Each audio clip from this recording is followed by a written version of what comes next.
Hi guys, welcome back. Today we have a busy little video here. I had something on my heart that I want to share with you all. And just a heads up, you will need your prepping notebooks because what I have to share, I hope you'll be able to take notes and apply it. First off, I saw a thing on Fox News, and then someone else told me something they had seen in the news about families having trouble with this inflation that's going on, having trouble being able to afford their groceries, being able to feed their families that are having to decide between groceries and making their house payment. And that's not good. That's really sad.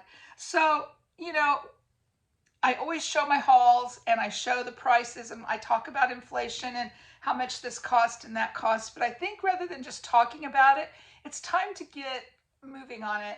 It's time to get a plan of action to try to help each other out. And that's what I wanted to do today. I got my notebook out and I wrote up a menu of 1 week of meals, breakfast, lunch, and dinner, as cheap as I could possibly. No, that's not true, because we could just eat ramen, right? But I wanted to do somewhat nutritious and filling, and also go the least expensive route that I thought I could. So I've got a menu written up and a grocery list. I went on my Walmart app and I went shopping and I wrote prices down. So I hope you'll stay with me to the end of the video, because at the end of the video, I'm going to share how much I was able to get my prices down to feed a family of 4 for 1 week. And I'll just be honest with you. I had to write up 3 different menus, and then I had to go down my grocery list and I had to decide, well, because homemade pizza is one of my evening meals, and I had pepperoni and I had, different things, and I thought, you know what, we're on a budget here. So I made that pizza just as skimpy as I could and still have it, be a good pizza. So I went through and I crossed out things that weren't absolutely necessary, but then I left some things in that I thought would be fun, because when we're going through hard times, trying to be on such a tight budget to be able to make ends meet, we need some treats, we need some fun. So on my menu, I'll just go ahead and tell you, snacks for this week, I thought popcorn would be a great snack. It's filling, it's crunchy, and it's fun. And you can buy a 32-ounce bag of yellow popcorn for $2.24. And you can have a ton of popcorn for $2.24. You could have a movie night, something fun for the kids after dinner. Let's have popcorn and go watch a movie. So I thought that would be a fun snack. Also, a brownie mix costs $1.38. So, have a treat after supper one night, let the kids help you make some brownies. All right, so anyway, that's just some ideas I wanted to throw at you. Be sure to watch to the end of the video to find out how much I was able to take off and what my final price was for this week's worth of groceries. And I was figuring on a family of 4. So keep that in mind as well. If your family's smaller, if your family's larger, you're going to have to adjust, okay? I want to do this so that you can do a screenshot.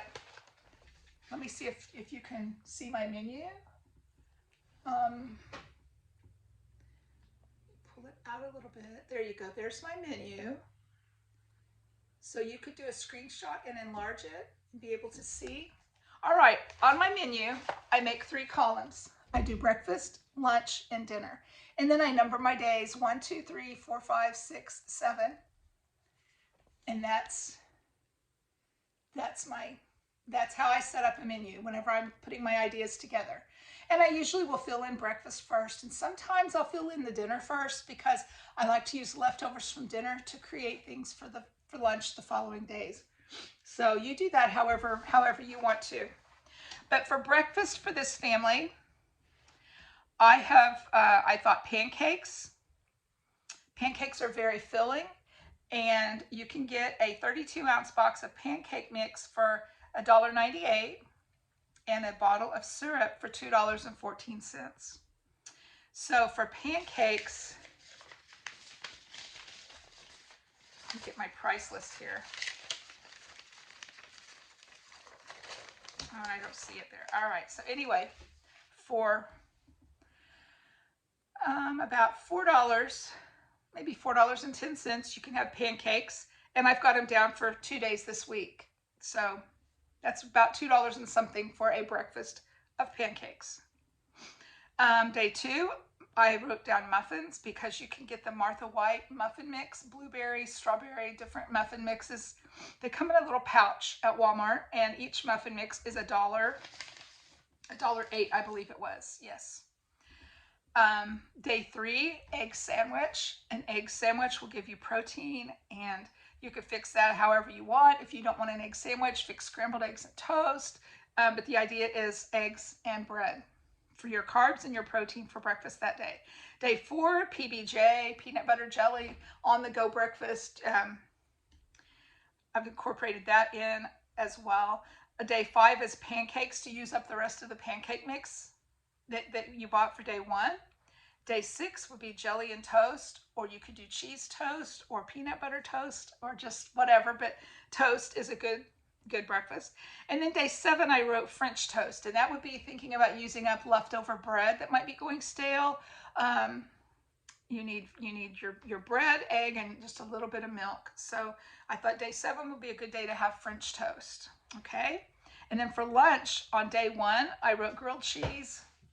And you know, if you want more than just grilled cheese, you could have grilled cheese with soup. You could have grilled cheese and carrot sticks. But basically grilled cheese for lunch on day 1. Day 2, have a peanut butter sandwich. And again, you know, whatever you have at home that you could go with a peanut butter sandwich. Day 3, I put hot dogs. Day 4, a can of soup and grilled cheese. Day 5, I wrote cowboy casserole, and here's what cowboy casserole is. My kids love this. Because you've had hot dogs 2 days ago, you probably have some hot dogs left over. I sliced those up, and I mixed them with a can of baked beans and put them in a casserole dish, like a 9x9 square casserole dish. Mix up a Jiffy corn muffin mix, and you put the Jiffy corn muffin mix around the outside edges, and you bake that at 400 degrees till the cornbread's really nice and brown. My kids loved it. Kids would love this casserole. Also, it would use up your leftover hot dogs. Okay, and day 6, there is ramen. And I wanted to talk about having ramen because of the family that the parents were eating one thing of ramen a day and letting their children, you know, eat meals. If you're going to do ramen, I think it would be great, especially if you're on a skimpy type of menu, or you're trying to save money, or you just flat out don't have the money for fulfilling meals. Buy a bag of frozen peas and carrots for 88 cents at Walmart. And when you do your ramen, when you fix your ramen, just grab a handful of those frozen vegetables and toss them with your ramen. And there you've got some nutrition, some peas and carrots. If you happen to have leftover meat of any kind, if it's chicken or whatever, toss some leftover meat in there. That would, you know, kind of bring up the nutrients of your ramen. Okay, on day 7, I have down cheeseburger turnovers. These are great to fix and keep, to have like to take lunch to work if you're eating on the go. I take refrigerator biscuits. You take 2 refrigerator biscuits and you press them together until you have an oval. And then in your skillet, you're going to brown some hamburger and onion powder. Season the hamburger really well. And then for your turnover, we have the oval. You're going to put your hamburger on one half and lay a half of a cheese slice and then fold it over and crimp the edges. So you have like a crescent shaped, and inside you have a wonderful cheeseburger. Also, you don't have to do this with hamburger. You could use your leftover ham and cheese. You could put barbecue in there. You could put, you know, have any kind of a turnover that you want. Okay, my light went out. I've got it back on, so we'll see where we go from there. All right, so moving on to dinner. Day 1, I have rotisserie chicken. And the reason I did this is because it's nice to have a variety in your diet. And a rotisserie chicken is about the cheapest way to buy chicken that we have right now. You can buy a rotisserie chicken at Walmart or many of the big grocery store chains. You can get the chicken for $4.99, fully cooked, wonderfully seasoned. And that's a lot cheaper than if you would buy a chicken a raw chicken in the meat counter. Also much cheaper than chicken breasts. I checked the prices on the Walmart app. So I'm recommending a rotisserie chicken and stuffing.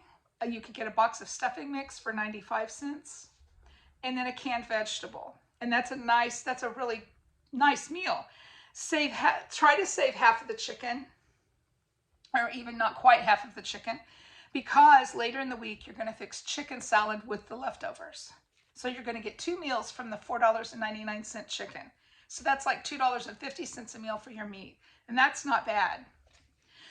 On day 2, I have tuna noodle casserole, because you could take a can of tuna, a can of peas, a can of cream of mushroom soup, and a package of egg noodles. And you can have a nice casserole and serve that with maybe a can of fruit cocktail or a can of peach slices or whatever.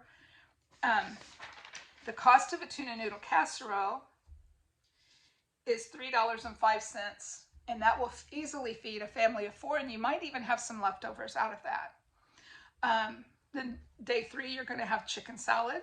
And again, of course, you're going to want some mayonnaise to mix with the chicken, but you could add pickles, hard-boiled egg, celery, whatever you like in your chicken salad that you happen to have on hand would make a great sandwich.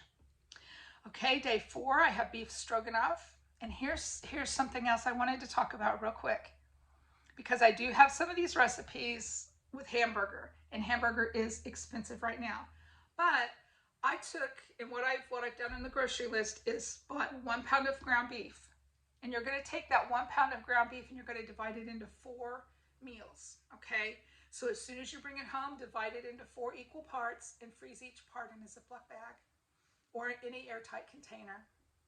And you're going to use 1/4 of a pound of your ground beef in the beef stroganoff. And that doesn't sound like a lot of meat, but it does go well in a casserole. You can do that. You can spread your meat out because you have other things in this casserole as well. Well, this ground beef stroganoff isn't exactly a casserole, but I brown my ground beef with a little bit of, if you don't have a fresh onion, I would dice a fresh onion, but if you don't have that, use onion powder.